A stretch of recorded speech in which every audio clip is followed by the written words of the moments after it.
সুদীর্ঘকাল থেকে বৃহত্তর ময়মনসিংহের কলমাকান্দা, দুর্গাপুর, হালুয়াঘাট, ধোবাউড়া, ফুলপুর, পূর্বধলা, নকলা, নালিতাবাড়ি, শ্রীবর্দী, ঝিনাইগাতি, বক্সিগঞ্জ, মধুপুর, ভালুকা, সিলেটের ধরমপাশা, তাহিরপুর, কুলাউড়া, মৌলভীবাজারের সীমান্তে বসবাস করে আসছে গারো, হাজং, কোচ, বানাই, দালু, হদি, মান্দায় রাজবংশী ক্ষুদ্র নিগোষ্ঠী জাতি।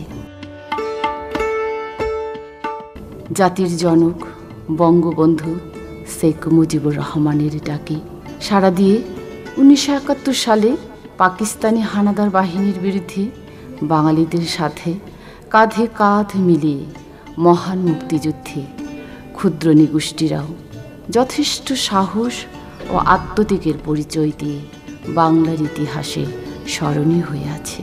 1971 সালে 25 মার্চ থেকে শুরু করে 16 ডিসেম্বর পর্যন্ত দীর্ঘ 9 মাস রক্তক্ষয়ী যুদ্ধে এদেশে ক্ষুদ্র নিগোষ্ঠীর অংশগ্রহণ একটি উল্লেখযোগ্য অধ্যায়। গারো, হাজং, কোচ সহ অন্যান্য ক্ষুদ্র নিগোষ্ঠীর ছাত্র যুবক ভুটান, ভারতে তুরার, রংনাবাগ ও গুয়াহাটি সেন্টারে মুক্তিযুদ্ধের ট্রেনিং নিয়ে বাঙালি মুক্তিযোদ্ধাদের সাথে দেশের বিভিন্ন সীমান্ত এলাকায় পাকিস্তানি হানাদারদের বিরুদ্ধে যুদ্ধে ঝাঁপিয়ে পড়ে। ধীরেন্দ্র রিছেল 1971 সালে ধীরেন্দ্র রিছেল ছিলেন এক টকবগি যুবক।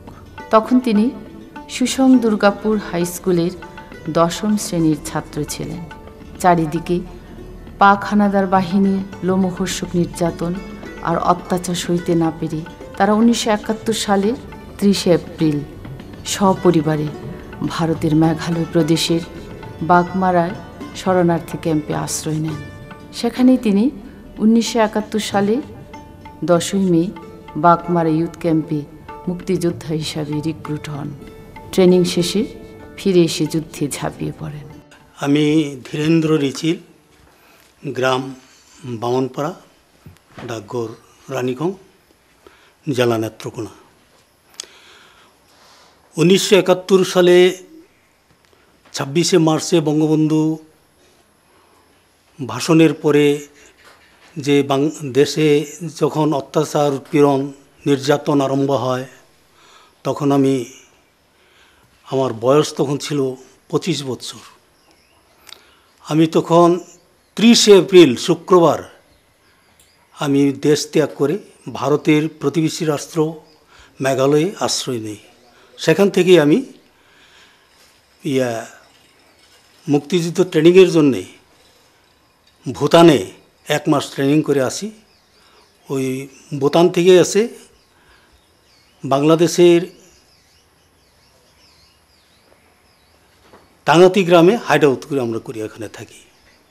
আমরা অনেক অপারেশন করেছি, অনেক যুদ্ধ করেছি। তার মধ্যে আমার একটা স্মরণীয় ঘটনা, 19শে নভেম্বর সেদিন টাঙ্গাতি যুদ্ধে আমরা রংসিনপুর যুদ্ধে অংশগ্রহণ করি। রাত 11:30টায় আমরা যাই, এই অপারেশনে যাই। সারা রাত অ্যাম্বুসে ছিলাম। যখন পাক হানাদার বাহিনীরা বাজারে, রংসিনপুর বাজার থেকে গড় বাড়িপুরে আসতেছিল, তখন অ্যাম্বুসে ফেলায় তাদেরকে আমরা 2 দিন 2 রাত সেই যুদ্ধে আমরা অবিরাম যুদ্ধ করি। ওখানে আপনার সুলতান মেজর, পাকিস্তানদের যে সুলতান মেজর, সেও আহত হয়েছিল এবং তাকে হেলিকপ্টার যোগে ঢাকা মেডিকেল কলেজ হাসপাতালে নিয়ে যাওয়া হয়। আমাদের ওখান থেকে 2 জন মারা যায় মুক্তিযুদ্ধ, এবং আমেনা এবং রহিমা 2 জন মেয়ে মুক্তিযুদ্ধে খাবার আনতে গিয়ে এরাও শহীদ হন সেদিন। স্বাধীনতার পর আমরা অনেক আশা করেছিলাম, কিন্তু ওই রাজাকার আলবদররা যারা ছিলেন, এরা বিভিন্নভাবে আমাদেরকে মুক্তিযোদ্ধাদেরকে নির্যাতন করেছেন এবং ঘর বাড়ি আমরা ফিরে পাই নাই, অনেক ক্ষয়ক্ষতি হয়েছে আমাদের। এবং এই যুদ্ধ অপরাধীদের বিচার আমার মনে হয় এই 30 বছর আগে হওয়া উচিত ছিল। আর এই যুদ্ধ অপরাধীদের বিচার আমার মনে হয় এই রায় দেওয়ার পরে মুক্তিযোদ্ধাদের হাতে বিচার দেওয়া উচিত বলে আমি মনে করি।